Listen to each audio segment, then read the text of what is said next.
Hi, I'm Marta Waller. I'm here with world-renowned plastic surgeon, Dr. Richard W Fleming. How are you? Hello.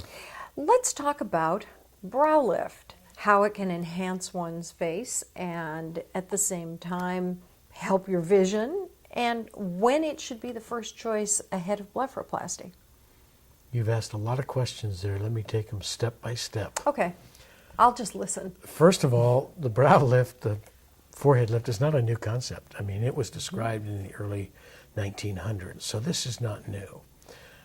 And the reason we're doing a brow lift is several. First of all, forehead aging. The brows will fall. It causes a hooded appearance of the upper lids. You get a heavy, tired look, and actually can make the eyes look smaller, which obviously is not a positive feature. The other thing that forehead aging does is we get grooves and frown lines in the forehead, which doesn't help and certainly accentuates the problem by making us look angry or fatigued. So what we're doing is we're elevating the brows or the forehead, and to get back normal facial proportion and to get the brows in good position. There's really several different ways to do this, but the procedure should all be individualized depending upon what problem the patient has. Let's define what's good brow position as we talk about this. In a woman, the brows should be slightly above the bony rim, the bony eye socket, and obviously more arched. In a man, the brow tends to be flatter and located right at that bony rim. So that's our ideal. Having that in mind, then we can go ahead and do the brow lift or just do the upper lid surgery. Many years ago, we developed a hairline incision approach for brow lift because, as we have discussed in previous times, to lower the hairline, we make an incision in the hairline, the existing hairline. Right along the front. Right in the front, okay? Right at the hairline. We come down under the skin, or the skin and muscle, mobilize that, mobilize the brows, and lift up.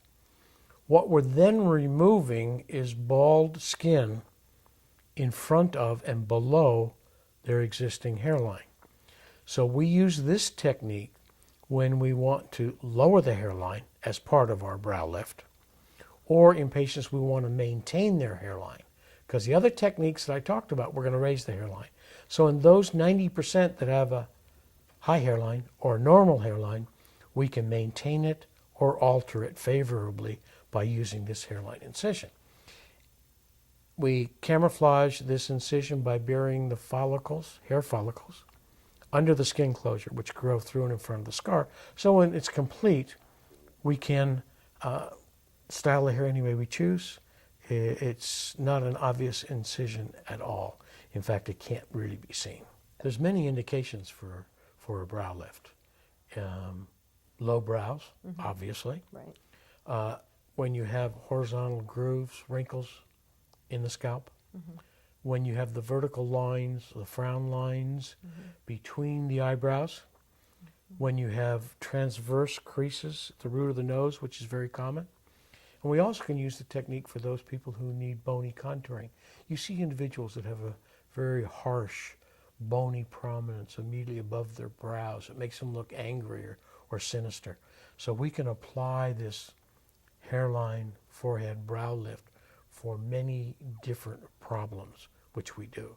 So this is yet another technique that can be done alone or in concert with other things that you're having done at the same time without laying you up for a huge amount of time. That's right. And again, you can reach Dr. Fleming at richardwflemingmd@gmail.com, and he is the man to talk to about brow lift, among other things. So until next time, I'm Marta Waller. We look forward to seeing you again.